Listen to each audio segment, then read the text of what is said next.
So the message, so according to them, the message we should send to the whole world is that if you cross the border illegally, which is a crime, don't worry about it. If you get ordered removed by a federal judge after due process, don't worry about it, because there shouldn't be mass deportations.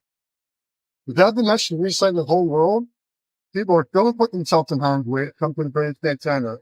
They'll be spending life savings to get for criminal cartel. We saw during the Biden administration when there wasn't no immigration enforcement. Well, 4,000 aliens died that day during enforcement. 40 million Americans died in fentanyl enforcement.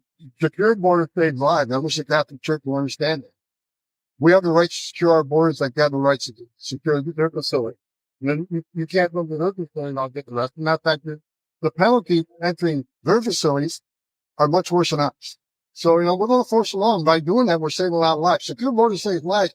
And one of the reasons no one talks about why we have the most secure border in the history of this nation is because exactly what ISIS will. ISIS sent a message to the whole world. Don't give your life savings to come to the country. Because you're not going to be removed. You're not going to cross border illegally in the process. The Catholic Church, no, I'm sorry. I'm a lifelong Catholic. I'm saying it as not only a border, but also I'm saying it to Catholic. I think they need to spend time fixing Catholic Church. On H-1B visa, could you think the presidency can come into any kind of a reversal? Do you think that the policy is going to change based on hearing him say that? That's still being discussed, so I'll have to find on that way. There are reports out of London that British intelligence is no longer sharing intelligence with the US following grave concern about the legality of operations in the Caribbean. Can you confirm that, and what is your reaction to the idea that a key ally like the UK is so skeptical of the legality of your operations? Well, first of all, it's out of my way, but I don't think the UK is a friend of this country, a friend of the president. I don't think there's skepticism. And I'm not familiar with not sharing intelligence. Again, it's out of my way. I'm on board with that. So that's a question for the example or the Secretary of State. On the protests outside of the Broadview facility? Any more on the protests outside of the Broadview? Great protests, have at it. Don't cross the line. I was watching video before I came out here. When they put hands on law enforcement officers, they're getting arrested going to jail. You have a right to protest. We don't cross the line. The people just look at the data the way it reads. That's what ICE is doing. The vast majority of public safety trusts. I know some of you here say that's not true because they're not criminals, they're not convicted yet. We arrest somebody in the county jail or state prison that has a criminal conviction. Well, it's not, DUI. Like I read one report says, well, a lot of these are DUIs. That's really not a crime. Really?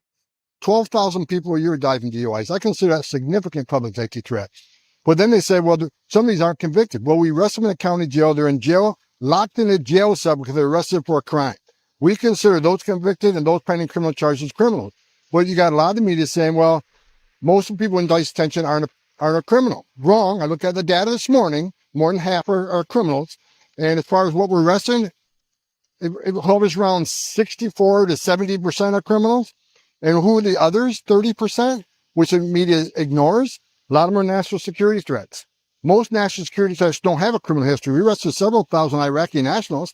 Most of them don't have a criminal history. Why is that? Because they're laying low to do whatever they want to do. A lot of them are gang members. A lot of gang members don't have criminal history. And like I said, a lot of them are fugitives. Those who had due process were ordered moved and went and win. Yeah, we're arresting them. But where did most non-fugitive, non-criminals, non-public safety threat, non-national security threats, where did most of them get arrested? Sanctuary cities. Because rather than giving us the bad guy in the safety and security of a jail, they release them in the community. We go in the community and find them. When we find them, many times they're with others. Others in the United States illegally. Well, guess what? They're going to get arrested too. They're in the country legally. It's not okay to be in the country legally. It's not okay to enter the country legally. It's a crime. And the message we're not going to send, come here illegally, just don't commit another crime and you're safe.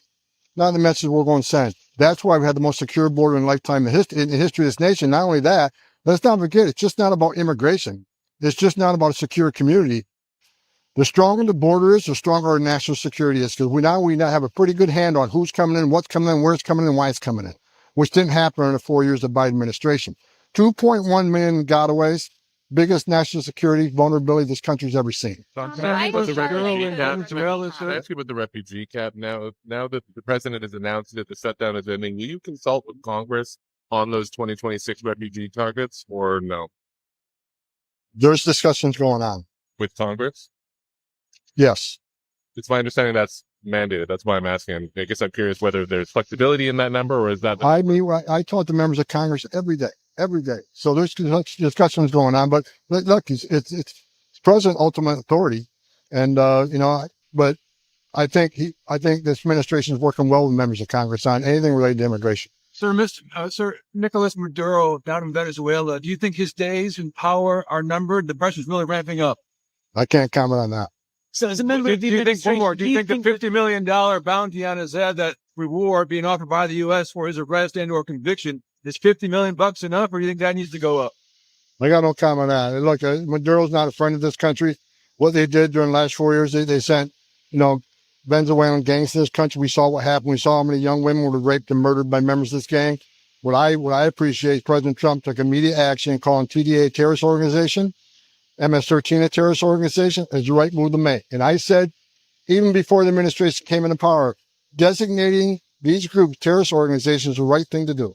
Especially the drug cartels. They've killed more Americans than every terrorist organization in the world. It's about time we had a strong president like President Trump come in and hold these people accountable. Thank you.